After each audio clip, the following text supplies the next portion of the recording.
L'idée, c'est vraiment d'être dehors par tous les temps, par toutes les saisons et d'apprendre à prendre des risques mesurés.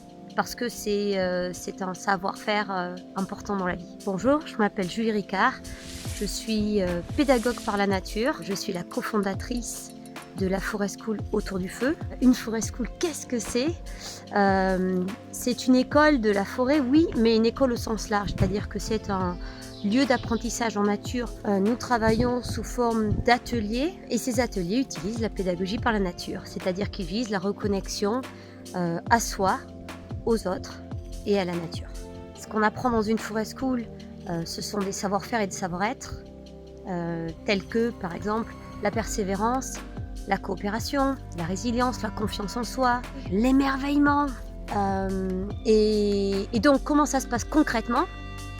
Eh bien, les enfants arrivent ou les participants arrivent, il y a un temps d'accueil autour du cercle, avec peut-être une météo intérieure, voilà, c'est vraiment un accueil au sens profond du terme.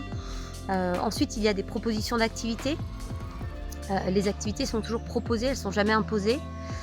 Et puis après, eh bien, il y a essentiellement de l'exploration et du jeu libre. Il y a des hamacs, il y a un coin lecture et les enfants jouent. Alors le déclic pour Autour du Feu, c'est un peu l'histoire de toute une vie, mais finalement j'ai toujours moi travaillé un petit peu dans l'éducation de différentes manières, sous différents rôles. Après de longues années de voyage, mon compagnon et moi on s'est finalement posé en Angleterre. J'ai décidé de faire ma formation d'instit et j'ai eu la chance d'être mentorée par une institutrice qui m'a fait découvrir cette approche. Suite à cela, je suis devenue maman et j'ai moi-même amené mon petit Gats de 7 mois à des ateliers dans une Forest School en Angleterre. Le deuxième déclic, quand j'ai emmené mon bébé à moi dans la forêt. En termes d'activité, ce qui revient souvent dans une Forest School, c'est des projets créatifs où l'on utilise des outils, de l'allumage de feu, du pistage animalier, de la construction de cabanes. Et l'idée, c'est vraiment d'être dehors par tous les temps, par toutes les saisons et d'apprendre à prendre des risques mesurés.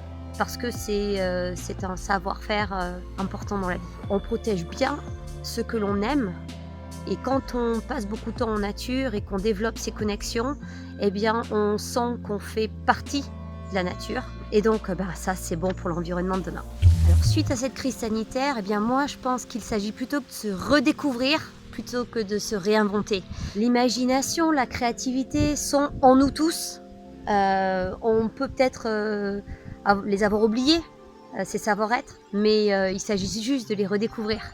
Et c'est de ça qu'on a besoin à l'heure actuelle. Pour le futur, eh bien, moi ce que j'imagine et ce dont j'ai envie, c'est d'un renouveau éducatif, d'un système éducatif qui prépare les enfants à faire face au type de situation qu'on va traverser. Et une des convictions que cette crise sanitaire a renforcée chez moi, c'est l'idée que la nature, elle n'a pas besoin de nous, mais nous avons besoin de la nature. Pour finir, mes petits gestes écolos pour la planète, eh bien, planter des arbres, plein, tout le temps. Voilà.